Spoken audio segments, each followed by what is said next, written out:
எம்ஜிஆர் அவர்களைத்தான் விஜயோடு ஒப்பிடுவார்கள். இனி தயவு செஞ்சு எம்ஜிஆரோடு ஒப்பிடாதீர்கள். நான் ரொம்ப தெளிவாக சொல்கிறேன். ஏன்னா கலைஞர் கருணாநிதிக்கும் எம்ஜிஆருக்கும் ஏற்பட்ட பிரச்சனைகள் தான் திரும்பி எம்ஜிஆர் வெளியில் வந்து ஒரு கட்சி ஆரம்பித்து போனார். ஆனால் எந்த தலைவனும் வரலாற்றில் கோடி கோடியாக சம்பாரிச்சுட்டு 10,000 கோடி சம்பாரிச்சுட்டு மார்க்கெட்டோடைய உச்சத்தில் இருக்கும் பொழுது என் மக்கள் கஷ்டப்படுறான், அவன் கஷ்டத்தை பார்த்துட்டு நல்லா சகிச்சுட்டு அமைதியாக போக முடியல, அவனுக்காக நான் அரசியல் வரேன்னு ஒரு தலைவன் வரல. நீங்கள் வரலாற்றை புரட்டி பாருங்கள். நீங்கள் வரலாற்றை புரட்டி பார்த்தா இப்படி ஒரு தலைவன் யாரும் வரல. அதனால தான் விஜயை தூக்கி கொண்டாடுறாங்க. நம்ம விஜய் நினைச்சாருன்னா 3 நாள் அந்த ஆட்சி முச்சந்தி கொண்டு வந்துட முடியும். ஒரு இடத்துல வந்து மெரினா புரட்சி மாதிரி வந்து உட்காந்துட்டாருன்னு வச்சுங்க, என் மக்களுக்காக நிற்கிறேன், நான் போராடுறேன்ட்டு அரெஸ்ட் பண்ணி என்ன பண்ணுவேன்? எங்கே வைப்பேன்? நீங்கள் விஜயை தூக்கி உள்ளே வைக்கும்போது என்ன நடக்கும்? நீங்கள் மெரினா பீச்சுக்குள்ளே போகக்கூடாதுன்னு 4 ரோட்டு அடைப்பேன். தமிழ்நாடு ஸ்டேட்டுக்குள்ளே வரக்கூடாதுன்னு எப்படி நீ அடைப்பேன்?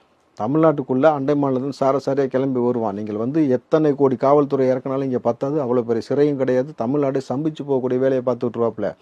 அவர் சட்டத்தை மதிக்கணும், அமைதியாக போகிறதுனால தான் உங்களுடைய ஆட்சி நடந்து கொண்டிருக்கிறது. அதை முதல்ல திமுக புரிஞ்சுக்கொள்ளணும். மக்களுக்கு நல்லது செய்யணும்னாக்கா அதை பற்றி யோசி.